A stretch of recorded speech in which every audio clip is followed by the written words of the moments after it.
ابراہیم ترورے، افریقہ میں یہاں پر موجود ایک دیش مطلب کہ برکینا فاسو کے لیڈر۔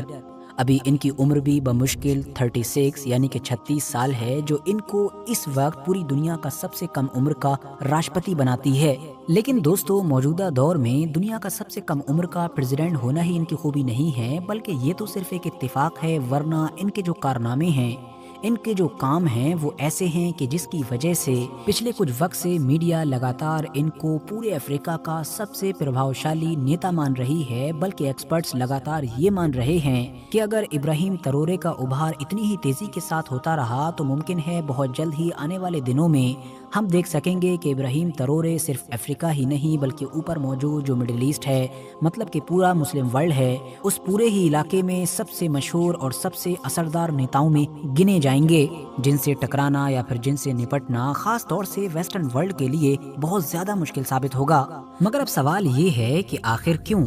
برکینا فاسو کے جو غریبی اور اندھیرے کے لیے جانا جاتا ہے، اس دیش میں پیدا ہونے والے 36 سال کے اس نیتا میں ایسی بھی کیا خاص بات ہے، ایسی بھی کیا خوبی ہے کہ اس کو نہ صرف اس کے اپنے دیش کے اور افریقن لوگ ہی امیدوں سے دیکھ رہے ہیں، بلکہ ایکسپرٹس کے دوارا ویسٹرن ورلڈ کے لیے افریقہ میں سب سے بڑا خطرہ بھی مانا جا رہا ہے۔ تو چلیے اپنے ان سارے ہی سوالوں کے جواب جاننے کی کوشش کرتے ہیں۔ RH نیٹ ورک کی نالجبل فرینڈز، برکینا فاسو کے اگر آپ لوگ اتہاس پر نظر ڈالیں گے تو جانیں گے کہ 1896 میں افریقہ کی زیادہ تر کنٹریز کی طرح یہ دیش بھی دراصل فرانس کی کالونی بن گیا تھا۔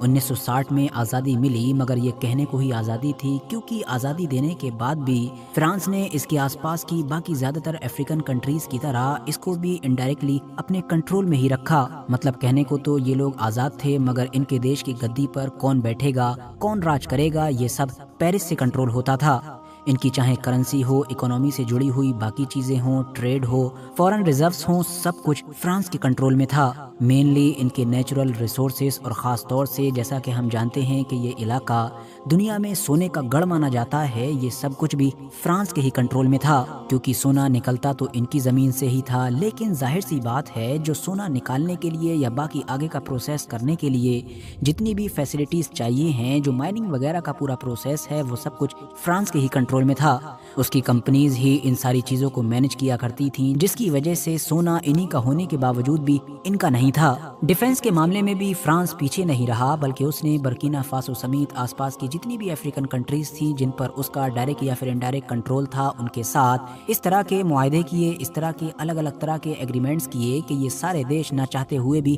فرانس کے اوپر ڈیپینڈ ہو گئے، اور ان ایگریمنٹس کی وجہ سے اب کبھی بھی سیکیورٹی کو وجہ بنا کر فرانس ان دیشوں کے اندر اپنی فوج بھی بھیج سکتا تھا، جو ظاہر ہے اس نے بھیجی بھی، اور جن میں سے زیادہ تر کنٹریز میں تو آج بھی ہے یا ابھی 1-2 سال پہلے تک ہوا کرتی تھی۔ ساتھیو آپ خود بھی سوچئے کہ یہ کتنی عجیب بات ہے کہ دنیا کا ایک ایسا دیش کہ جس کی زمین کے نیچے اتنا زیادہ گولڈ ہے کہ اس دیش کا جو ٹوٹل ایکسپورٹ ہے اس میں سے 80% ریشیو صرف گولڈ کا ہے، لیکن اس کے باوجود بھی اس دیش کے اندر کوئی بھی گولڈ ریفائنری موجود نہیں ہے، کیونکہ فرانس نے ایسا کبھی ہونے ہی نہیں دیا، اور یہ سارے کام وہ خود ہی کرتا رہا۔ انہی ساری چیزوں کا ہی نتیجہ تھا کہ لمبے عرصے پہلے ہی آزادی حاصل کر لینے کے باوجود بھی برکینا فاسو سمیت یہ جتنے بھی افریقن دیش تھے، یہ کبھی اپنے پاؤں پر کھڑے ہو ہی نہیں سکے۔ غریبی، بھوکمری، high crime rate, corruption, political disturbance, یہی ساری چیزیں ہی ان کا مقدر بن گئیں، کیونکہ ان کے پاس تھا تو بہت کچھ، بلکہ دنیا کے اور علاقوں میں موجود دیشوں سے بھی زیادہ تھا، لیکن ہونے کے باوجود بھی ان کا